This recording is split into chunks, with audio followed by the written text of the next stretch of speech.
Пепсичимдер içпейсизби? Жоқ, айтып қойын келіншегімді алып. Смотри, ты у меня, на коленях будешь просить прощения. Бишкек шаарында мас абалда автоунаа башкарып жүргөнү үчүн финанс министринин орун басары Руслан Татиковго айыппул салынды. Бул маалыматты милициянын кайгул кызматынан тастыкташты. Кайгулчулар 22 декабрга караган түнү рейд учурунда Lexus үлгүсүндөгү автоунааны токтотушкан. Аны Руслан Татиков башкарып жүргөн.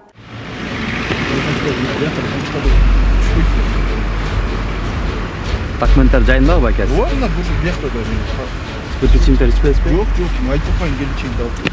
Жыйынтыгында мас айдоочуга тактап айтканда министрдин орун басарына 17.500 сом өлчөмүндөгү айыппул салынды. Ал эми автоунаасы айып короого токтотулган.